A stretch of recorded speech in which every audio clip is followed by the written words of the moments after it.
Hey, what's up? Alright, so I'm not trying to really blow your mind out with a whole bunch of back overload. I mean, when the brain information.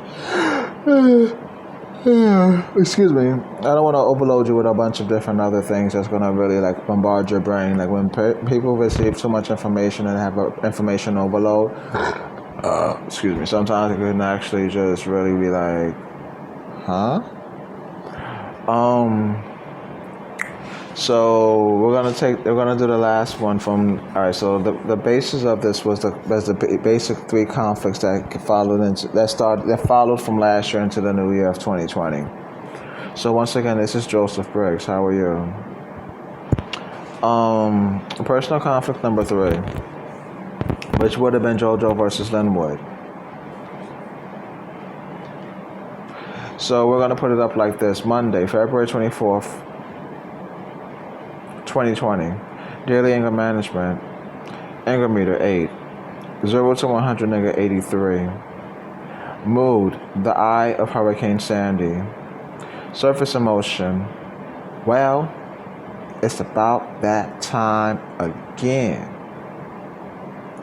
So, the anger management journal reads, open quote, just like a person with an unspeakable past, to those in prison, don't start what you ain't prepared to finish. Suru. JoJo says. The topic will be bullying and extortion versus beat that hoe and versus beat that hoe. Team A would be beam. Consequential thinking. It sounds like you are angry. It sounds like you feel unsafe. Just to check in, are you suicidal or homicidal? And how can we help you? Team B. Corn. I found a few people who thinks that this is unfair and is willing to escalate for the price of $20.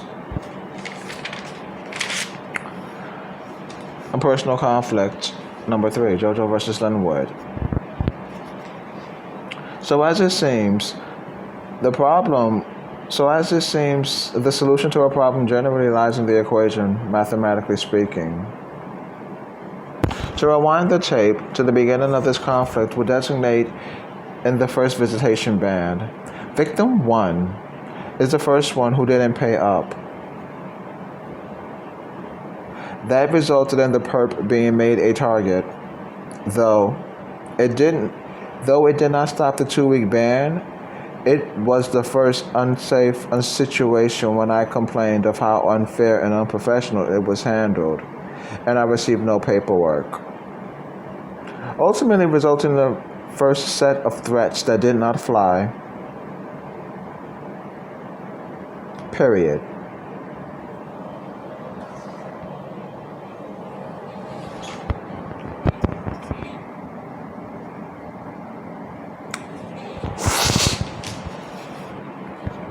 Since then, I have come to realize that the other resident. Since then, I have come to realize it was the other resident who was upset. Her visitors were mere pawns, pressured into becoming victims, unable to retaliate in her honor. All rise. The Honorable Captain Shame presiding. All rise. The Honorable Captain Shame, Joint Task Force FBI, CIA, Precinct 36 presiding. Please be seated.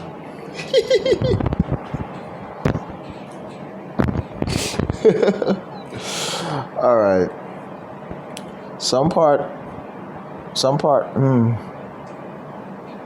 Pause. Please be seated. Some part of this growing case was going to land up in court.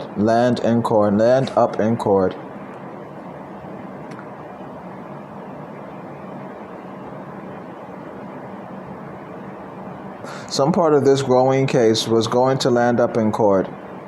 Some outside help would be needed in order to settle it without any violence. I'm affiliated in too many gangs.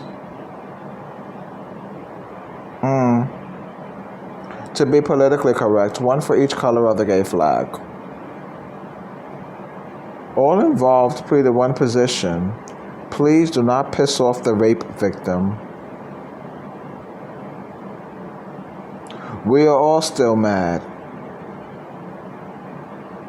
A simple solution was always in my mind, not a wise one, but a solution. Fight me for it and die. After what seemed to be the longest 3 days, after what seemed to be the longest 3 days of all-day meetings, because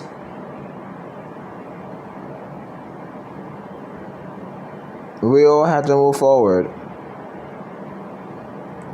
The inability to answer phones put them in the ruling seat of guilt. That's why we are here in court today, ladies and gentlemen, to stop further street violence from a young man attempting to be a grown-up dealing with aging bullies. We do not need a simple case hitting the streets that our children and grandchildren must solve. The violence has to end. These individuals targeted a young person who was trying to find peace in a world full of sex, money, and drugs.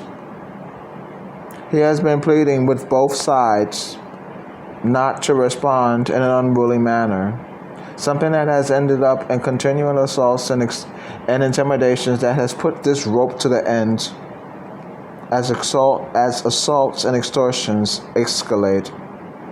My hands are tied, and we hope that you, the jurors, can render a fair judgment, because I am unsure if the violence would end if this is not settled properly. The defense rests, Your Honor.